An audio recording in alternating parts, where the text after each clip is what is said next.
Happy morning. आज 3/7/2025 Gayatri quiz contest Bhagalpur. आज का सेट बिहार दरोगा प्लस बीपीसी टीयर 4 के लिए बेस्ट है। तो चलिए 1 नंबर क्वेश्चन से, राज्य के कर भाग को निर्धारित करने का अधिकार किसके पास है? तो ये वित्त आयोग हो जाएगा। क्वेश्चन नंबर 2 देखिए, उपचुनाव कराया जाता है, कभी भी कराया जा सकता है उपचुनाव। क्वेश्चन नंबर 3 देखिए, 42वें संविधान संशोधन द्वारा समवर्ती सूची में जोड़ा गया है जनसंख्या नियंत्रण को। 42वें संविधान संशोधन द्वारा समवर्ती सूची में जोड़ा गया जनसंख्या नियंत्रण को। क्वेश्चन नंबर 4 को देखिए, किस संघ शासित क्षेत्र के प्रशासकों को प्रशासक कहा जाता है? तो लक्षद्वीप।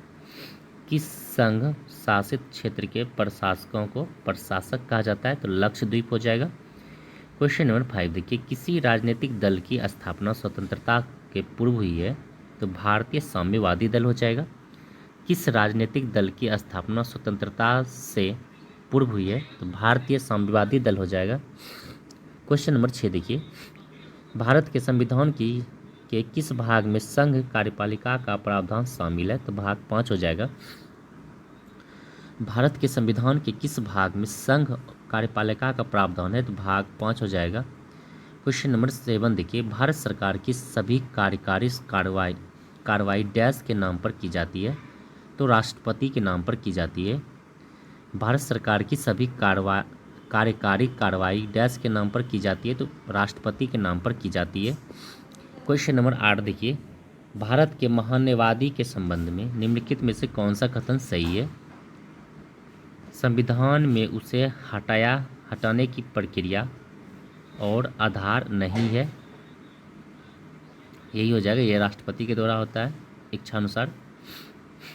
क्वेश्चन नंबर 8 देखिए, भारत के महान्यवादी के संबंध में निम्नलिखित कौन सा कथन सही है? संविधान में उसे हटाने की प्रक्रिया और आधार नहीं है, यही सही है। क्वेश्चन नंबर 9 देखिए, संघ के मंत्रिमंडल में शामिल होते हैं? तो प्रधानमंत्री मंत्रियों के प्रमुख के रूप में और उसके कैबिनेट मंत्री संघ के मंत्रिमंडल में शामिल होते हैं। प्रधानमंत्री मंत्रियों के प्रमुख के रूप में और उसके कैबिनेट मंत्री के रूप में। क्वेश्चन नंबर 10 देखिए, इनमें से भारत का सबसे पुराना उच्च न्यायालय कौन सा हो जाएगा? तो कलकत्ता उच्च न्यायालय हो जाएगा। भारत का सबसे पुराना उच्च न्यायालय कलकत्ता उच्च न्यायालय हो जाएगा। क्वेश्चन नंबर 11 देखिए, किस प्रकरण में तत्काल 3 तलाक को असंवैधानिक ठहराया गया? सायरा बानो बनाम भारत संघ। किस प्रकरण में तत्काल 3 तलाक को असंवैधानिक ठहराया गया? सायरा बानो बनाम भारत संघ। क्वेश्चन नंबर 12 देखिए, सर्वोच्च न्यायालय के न्यायाधीश किसको एक पत्र लिखकर अपने पद से इस्तीफा दे सकता है? राष्ट्रपति को। सर्वोच्च न्यायालय के न्यायाधीश किसको एक पत्र लिखकर अपने पद से इस्तीफा दे सकता है? तो राष्ट्रपति हो जाएगा। क्वेश्चन नंबर 13 देखिए, संसद के प्रत्येक सदन को बुलाने की शक्ति किसके पास है? तो राष्ट्रपति के पास है। संसद के प्रत्येक सदन को बुलाने की शक्ति किसके पास है? तो राष्ट्रपति हो जाएगा। क्वेश्चन नंबर 14 देखिए, कोई विधेयक धन विधेयक है या नहीं, इसका निर्णय कौन करता है? तो अध्यक्ष करता है। कोई विधेयक धन विधेयक है कि नहीं, इसका निर्णय कौन करता है? तो अध्यक्ष करता है। क्वेश्चन नंबर 15 देखिए, निम्नलिखित में से कौन सा पंचायती राज से संबंधित है? तो ग्राम सभा, ग्राम समिति, जिला परिषद, ये तीनों पंचायती राज से संबंधित है। ग्राम सभा, पंचायत समिति और जिला परिषद। क्वेश्चन नंबर 16 पर आएंगे, भारतीय संविधान का कौन सा अनुच्छेद महिला को भेदभाव के विरुद्ध संरक्षण प्रदान करता है? अनुच्छेद 15 का 3 हो जाएगा। भारतीय संविधान का कौन सा अनुच्छेद महिलाओं को भेदभाव के विरुद्ध संरक्षण प्रदान करता है? अनुच्छेद 15 का 3 हो जाएगा। 15 का 3 में। क्वेश्चन नंबर 17 देखिए, सामाजिक विभेद की उत्पत्ति का कारण क्या है? जाति, क्षेत्र, जन्म। सामाजिक विभेद की उत्पत्ति का कारण क्या है? जाति, क्षेत्र और जन्म। क्वेश्चन 18 देखिए, अनेकता में एकता किसके द्वारा रचा गया शब्द है? जवाहरलाल नेहरू के द्वारा। अनेकता में एकता किसके द्वारा रचा गया शब्द है? जवाहरलाल नेहरू के द्वारा। क्वेश्चन नंबर 19 देखिए, राष्ट्रीय आपातकाल की अधिकतम अवधि कितनी सीमा है? तो कोई सीमा नहीं है। राष्ट्रीय आपातकाल की अधिकतम अवधि की सीमा कितना है? कोई सीमा नहीं है। क्वेश्चन नंबर 20 देखिए, केंद्र में पहली कांग्रेसी सरकार किस वर्ष बनी थी? 1977 में। कांग्रेस में पहली गैर कांग्रेसी सरकार किस वर्ष बनी थी? 1977 हो जाएगा। क्वेश्चन नंबर 21 देखिए, पृथ्वी की धुरी है झुकी हुई। पृथ्वी की धुरी क्या है? झुकी हुई है। क्वेश्चन नंबर 12 देखिए, भारत में उष्ण कटिबंधीय वर्षा वन कहाँ पाए जाते हैं? कर्नाटक, केरल में। उष्ण कटिबंधीय वर्षा वन कहाँ पाए जाते हैं? कर्नाटक और केरल हो जाएगा। क्वेश्चन नंबर 23 पे आएंगे, इनमें से कौन सा बांध महानदी पर स्थित है? तो हीराकुंड बांध, दुधवा बांध और धूमर पदर बांध, ये सभी बांध जो है कि महानदी पर स्थित है। क्वेश्चन नंबर 24 देखिए, हैदराबाद में दक्षिण पश्चिम मानसून की वापसी की सामान्य तिथि क्या है? तो 15 अक्टूबर हो जाएगा। हैदराबाद में दक्षिण पश्चिम मानसून की वापसी की सामान्य तिथि क्या है? तो 15 अक्टूबर हो जाएगा। क्वेश्चन नंबर 25 देखिए, भारत में सुबेद जन प्रजाति है, एशियाई हाथी, गंगा डॉल्फिन, काला हिरन, सभी हो जाएगा भारत में सुबेद प्रजाति। क्वेश्चन नंबर 26 देखिए, निम्नलिखित में कौन सी सहायक नदी ब्रह्मपुत्र से उत्तर दिशा से नहीं मिलती है? तो सभी नदी मिलती है, यहाँ पूछा जा रहा नहीं मिलती है, तो इसमें से कोई नहीं होगा, लेकिन सभी नदी सुबनसिरी, बेलसरी और मानस, ये सभी नदी जो है कि ब्रह्मपुत्र से उत्तर दिशा में जाकर मिलती है। क्वेश्चन नंबर 27 देखिए, जलप्रपात और नदी के संबंध में निम्नलिखित युग में से कौन सा युग्म सही सुलेमित नहीं है? तो सिर्फ जोग और शरावती नदी पर यही सुलेमित है, बाकी बाद कपिलधारा नर्मदा नदी हो जाएगा, धुआंधार गोदावरी नदी हो जाएगा। क्वेश्चन नंबर 28 देखिए, जीटी ट्रीवार्थ के अनुसार भारत में एएम प्रकार की जलवायु का क्षेत्र है पश्चिम घाट। एएम प्रकार के जलवायु का क्षेत्र है पश्चिम घाट। क्वेश्चन नंबर 29 देखिए, निम्नलिखित में से कौन सा युवा बलित पर्वत नहीं है? ये पूछा है, युवा बलित पर्वत नहीं है, तो अरावली, अल्पेशियन, ये सभी जो है कि युवा बलित पर्वत नहीं है, एंडीज युवा बलित पर्वत है। क्वेश्चन नंबर 30 देखिए, भारत का अधिकतम गेहूं उत्पादक राज्य है, तो ये हो जाएगा उत्तर प्रदेश। प्रति हेक्टेयर में पूछा जाएगा तो पंजाब को टिक करेंगे। भारत में अधिकतम गेहूं उत्पादक राज्य उत्तर प्रदेश हो जाएगा।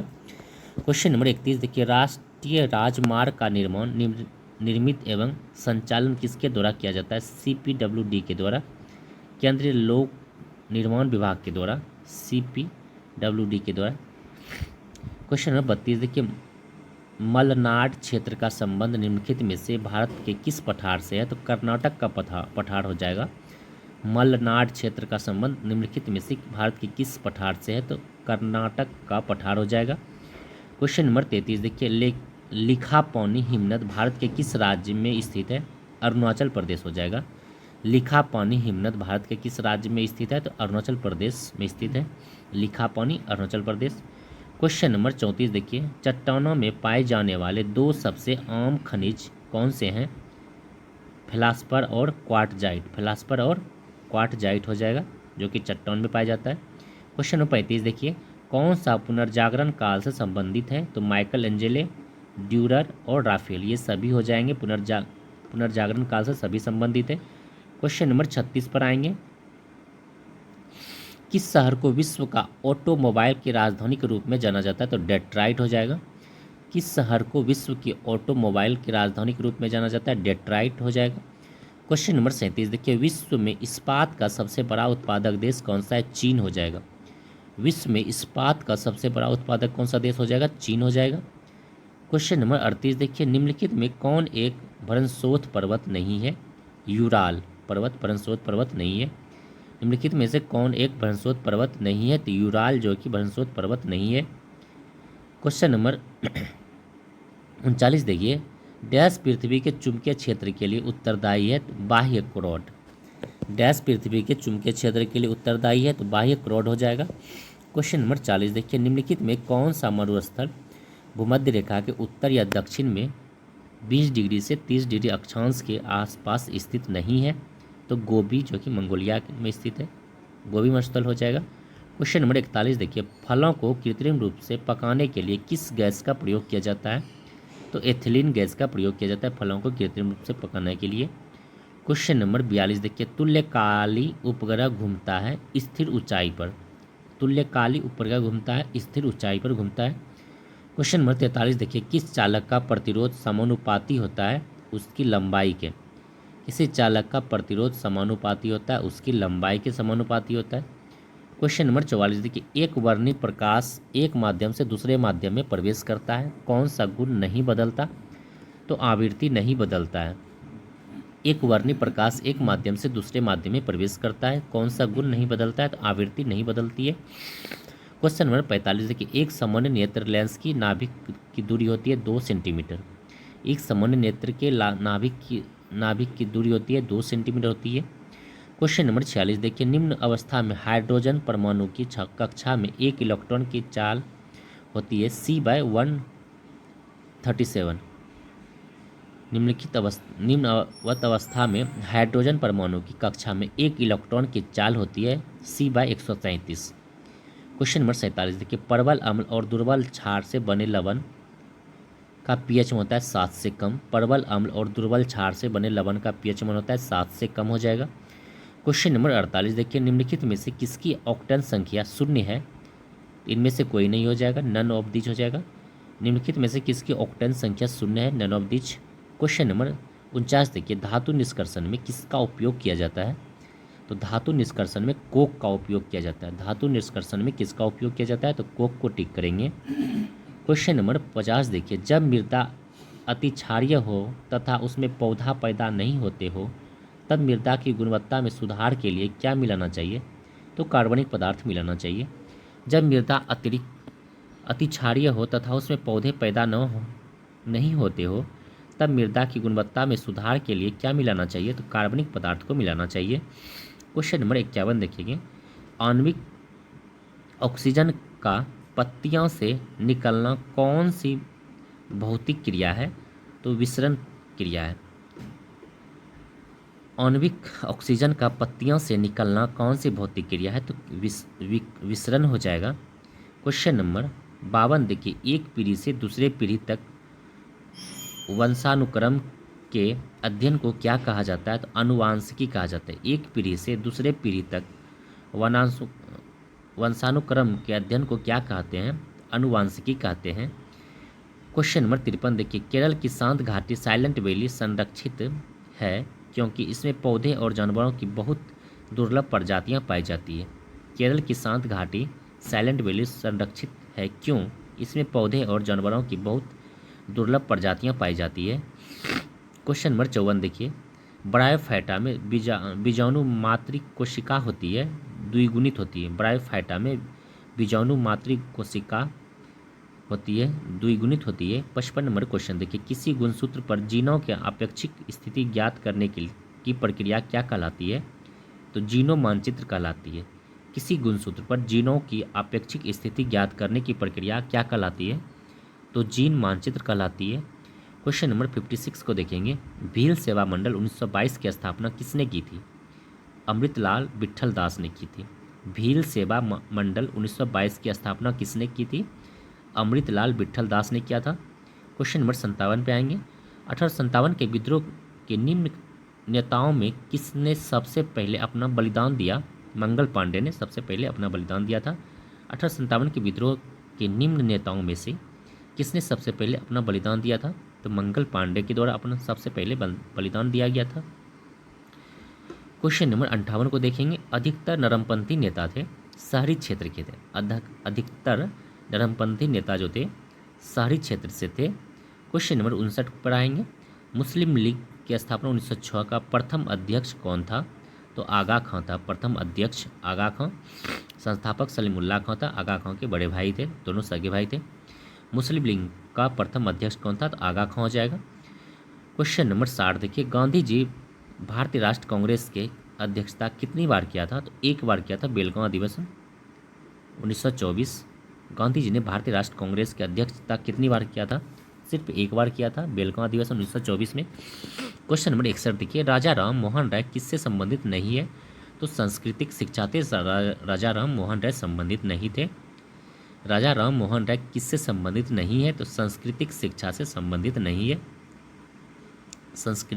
शिक्षा से राजा राम मोहन राय संबंधित नहीं है। क्वेश्चन नंबर 62 पर आएंगे। 20वीं सदी के पूर्वार्ध में देश का भीषणतम अकाल 1942-43 में कहाँ पर पड़ा? तो बंगाल में पड़ा था। 20वीं सदी के पूर्वार्ध में देश का भीषणतम अकाल 1942-43 में कहाँ पड़ा था? तो बंगाल में पड़ा था। क्वेश्चन नंबर 63 देखिए, अंग्रेजी शासक का प्रभाव किस क्षेत्र में अधिक पड़ा?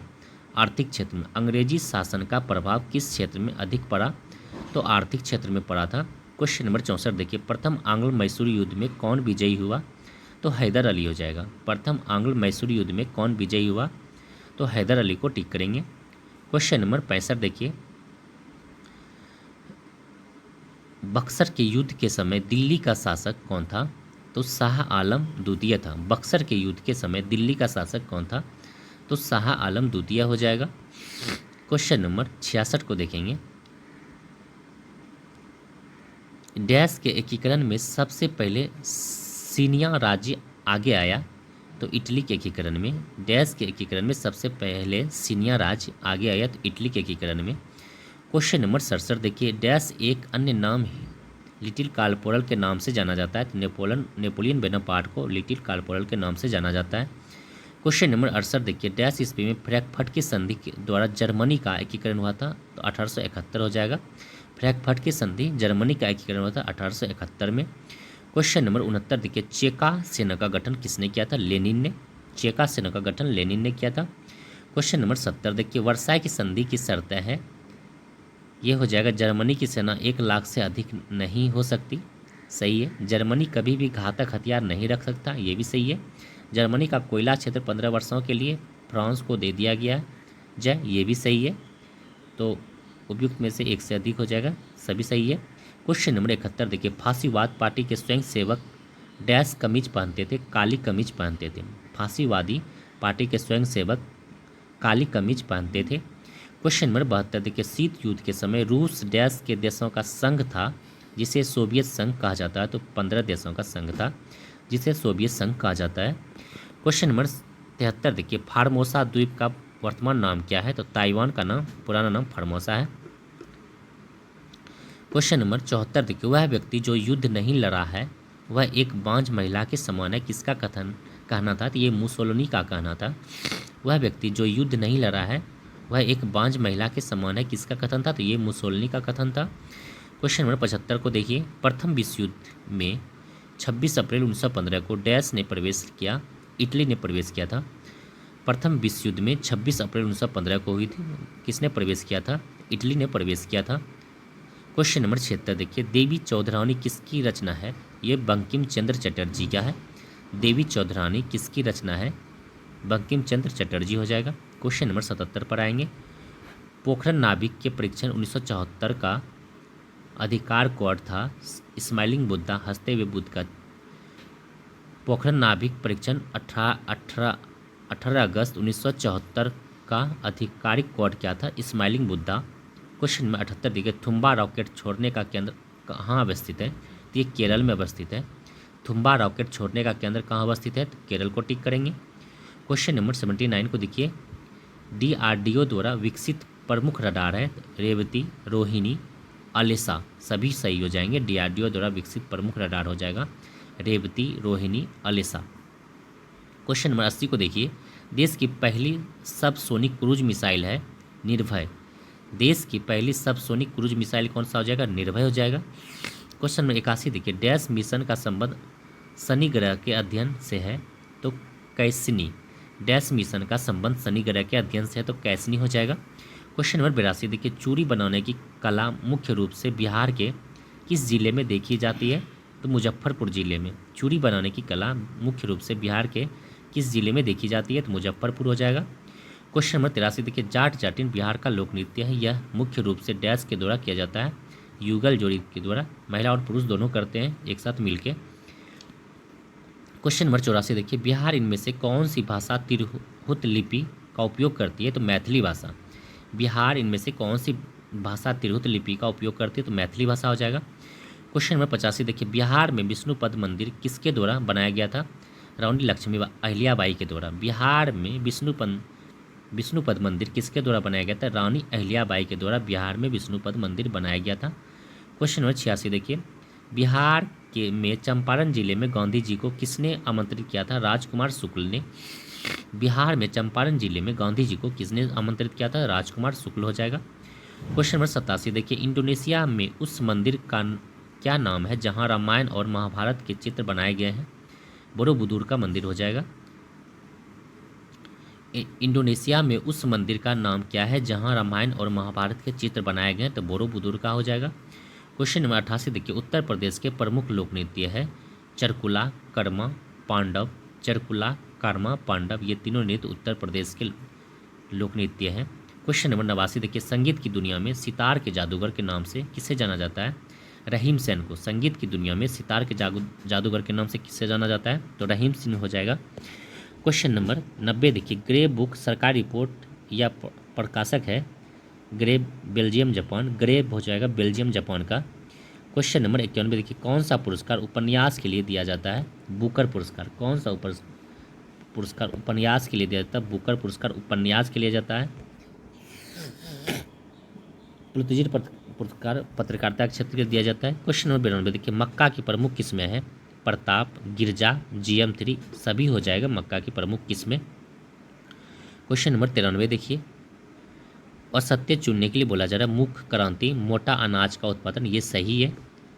पारामणि क्रांति ये भिंडी उत्पादन, ये भी सही है। भूरी क्रांति कोको उत्पादन, ये भी सही है। यानी सभी सही है, गलत कोई नहीं है इसमें। क्वेश्चन नंबर 94 देखिए, हैंड बुक ऑफ एग्रीकल्चर प्रकाशित होती है भारतीय कृषि अनुसंधान परिषद के द्वारा। हैंड बुक ऑफ एग्रीकल्चर प्रकाशित होती है भारतीय कृषि अनुसंधान परिषद, याद रखेंगे, अनुसंधान परिषद के द्वारा। क्वेश्चन नंबर 95 देखिए, PSLV शब्द संक्षेप तात्पर्य है polar satellite launch vehicle. PSLV polar satellite launch vehicle.